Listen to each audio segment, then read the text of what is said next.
नमस्कार दोस्तों, स्वागत है आप लोगों का मेरे YouTube चैनल पर।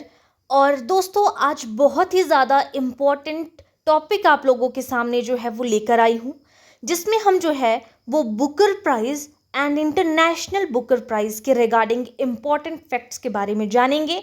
जैसे कि आपने सुना ही होगा या देखा होगा एग्ज़ाम में कि पूछा जाता है कि 2024 का, 2025 का, 2026 का बुकर प्राइज़ किसे मिला। और सम टाइम जिन्होंने इस चीज़ के बारे में नहीं पढ़ा है ना, वो बुकर प्राइज़ और इंटरनेशनल बुकर प्राइज़ को सेम ही समझ लेते हैं, लेकिन दोनों में बहुत ही ज़्यादा डिफरेंस होता है। बुकर प्राइज़ अलग चीज़ है और इंटरनेशनल बुकर प्राइज़ अलग चीज़ है।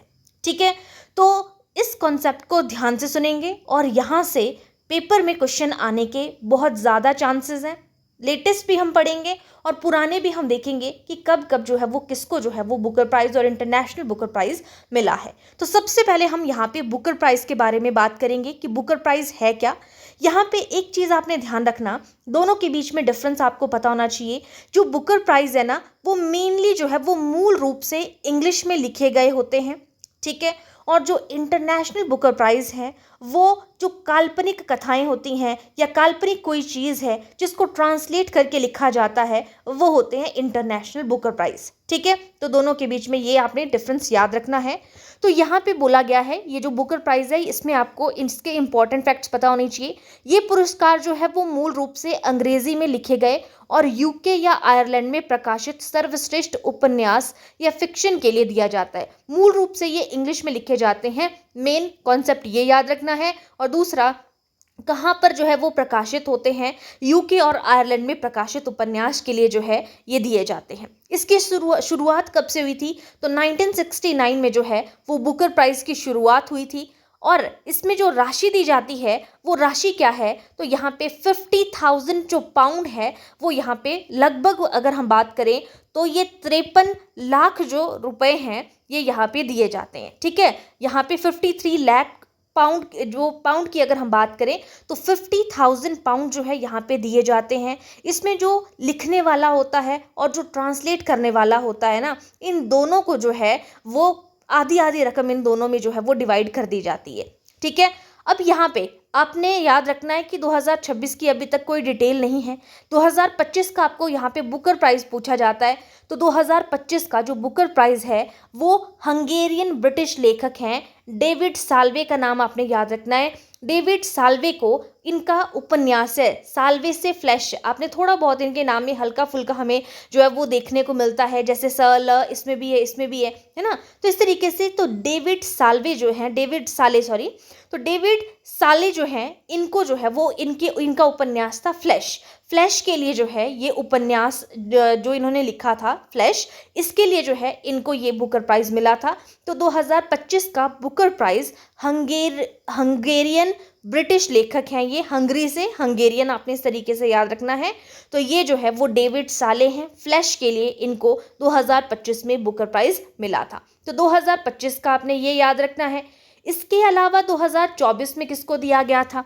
तो 2024 में यही पुरस्कार जो है बुकर प्राइज़ जो है वो समंथा हार्वे को दिया गया था। इनकी पुस्तक थी ऑर्बिटल। ठीक है, तो याद रखना जब हम समंथा हार्वे की बात कर रहे हैं तो समंथा हार्वे कब से रिलेटेड है, कौन से सन से रिलेटेड है? 2024 में समंथा हार्वे को मिला था किस चीज़ के लिए? ऑर्बिटल के लिए मिला था। तो ये चीज़ आपने याद रखना। जैसे मैंने आपको भी बताया 2026 का बुकर प्राइज़ का अभी कोई लेटेस्ट डाटा नहीं है, लेकिन इंटरनेशनल बुकर प्राइज़ का है, वो मैं आपको आगे बताऊंगी। तो ये दो चीज़ें यहाँ पे आपने याद रखनी है।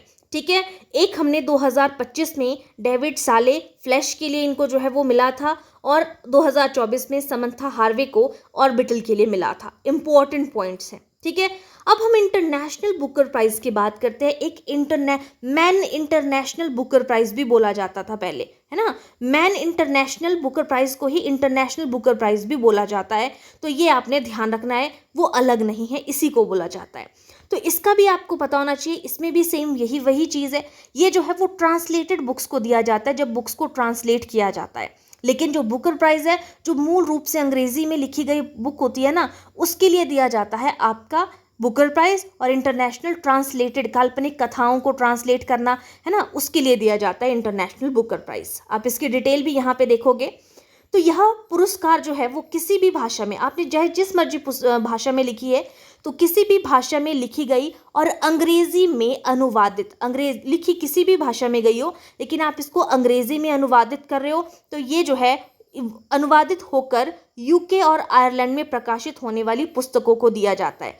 जो आपका बुकर प्राइज है और इंटरनेशनल बुकर प्राइज है, दोनों ही जो है वो यूके या आयरलैंड में प्रकाशित होनी चाहिए, तभी ये पुरस्कार दिया जाता है।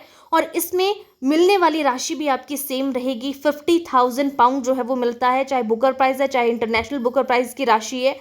और इन जो लेखक होता है, जो लिखने वाला है, और जो अनुवादक होता है, जो ट्रांसलेट करता है, इन दोनों के बीच में समान रूप से बांटी जाती है। ठीक है, अब यहाँ पे 2026 की लेटेस्ट अगर हम बात करें तो 2026 में इंटरनेशनल बुकर प्राइज जो विजेता हैं ये ताइवान की लेखिका हैं। ताइवान की लेखिका यांग शुआंगजी, आप यहाँ पे इंग्लिश में भी इनका नाम देख सकते हो, यांग शुआंगजी जो है ये ताइवान की लेखिका हैं। इनको 2026 का इंटरनेशनल बुकर प्राइज मिला है। उन्हें यह सम्मान, इनका उपन्यास है ताइवान ट्रैवलॉग, जो है इनका उपन्यास है। ताइवान की लेखिका है यांग शुआंगजी और इनका जो उपन्यास है ताइवान ट्रैवलॉग, उसके लिए मिला है। और इसका जो अनुवाद किया है वो किसने किया है, तो लिंग किंग ने किया है। तो ये जो लिंग किंग है, इनके बीच में और यांग शुआंगजी के बीच में जो है वो 25,000 जो है वो यहाँ पे डिवाइड होगा, जो 50,000 की हमने यहाँ पे बात की थी। ठीक है, तो ये वहाँ की करेंसी के अकॉर्डिंग बात हो रही है। ठीक है, आगे बात करेंगे। इतनी चीज़ आपको यहाँ पे क्लियर हो गई। और ये जो चीनी मंदारिन चीनी भाषा है ना, उससे जो है वो इंग्लिश में ट्रांसलेट की गई है, ये आपने ध्यान रखना है यहाँ पे इनसे रिलेटेड। अगर हम 2022 की बात करें तो जो भारत की लेखिका गीतांजलि श्री हैं, गीतांजलि श्री ने, इनका उपन्यास था रेत समाधि, टॉम्ब ऑफ सैंड, उसके लिए जो है ये पुरस्कार 2022 में गीतांजलि श्री को रेत समाधि के लिए मिला था। और यह पुरस्कार जीतने वाली किसी भी भारतीय भाषा, हिंदी की जो है यह पहली पुस्तक थी। तो अगर किसी भारतीय भाषा की पहली पुस्तक या किसी भी भारतीय भाषा के लिए जो है वो यहाँ पे इंटरनेशनल बुकर प्राइज किसने जीता है, तो गीतांजलि श्री 2022 में रेत समाधि के लिए जीता है। इस तरीके से आप याद रखोगे। ठीक है, और 2025 का भी आपको पता होना चाहिए। तो 2025 में कर्नाटक की एक लेखिका है, कन्नड़ भाषा से रिलेटेड हम बोल सकते हैं यहाँ पे, तो ये कन्नड़ की पहली रहती है यहाँ पे, इसीलिए इंपॉर्टेंट हो जाती है। तो कर्नाटक की लेखिका है वानू मुश्ताक और इसका अनुवाद किया है, अनुवादक हैं दीपा भास्ती। तो इनको हार्ट लैंप के लिए जो है ये दिया गया था।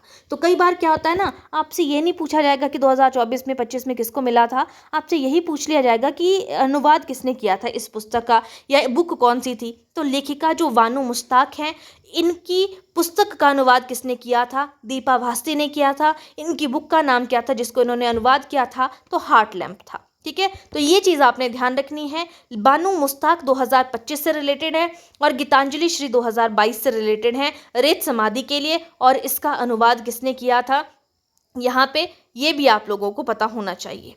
ठीक है, तो ये हमने यहाँ पे इंपॉर्टेंट चीज़ें सारी डिस्कस की। ये लेटेस्ट आपको 2026 का सबसे ज़्यादा याद रखना है कि इंटरनेशनल बुकर प्राइज़ जो है वो ताइवान की लेखिका यांग शुआंगजी को मिला है और ताइवान ट्रैवलॉग के लिए, और इसका अनुवाद जो है वो लिन किंग ने किया है। यहाँ पे ये चीज़ आपने ध्यान रखनी है कि जो पिछली बार का जो यहाँ पे पब्लिशर था वही इस बुक को भी जो है वो पब्लिश कर रहा है, सेम पब्लिशर है अब की बार भी। ठीक है, तो ये ऐसे इंपॉर्टेंट फैक्ट्स अगर आप लोगों को चाहिए, जैसे कोई स्पोर्ट्स का हो गया जो इम्पोर्टेंट है, या Booker prize, international Booker prize जो लेटेस्ट है, अगर इस तरीके की चीज़ें आप लोगों को मेरे चैनल पर चाहिए तो आप जो है वो कमेंट सेक्शन पे मुझे बताइएगा। तो ऐसे करंट अफेयर की मॉर्निंग में आप लोगों को क्लास देखने को मिलती है, उसी के साथ साथ आप लोगों को ऐसे छोटे छोटे कॉन्सेप्ट्स भी जो है वो मैं अपने चैनल पर आप लोगों को प्रोवाइड कराऊँगी, जो कि मोस्ट इंपॉर्टेंट हमारे लिए रहते हैं। ठीक है, और इसके अलावा जैसे कि मैं आपको हर क्लास में बताती हूँ, जेबीटी पटवारी की अगर कोई प्रिपरेशन कर रहा है, पटवारी का एग्ज़ाम अभी आने वाले टाइम में होने वाला है,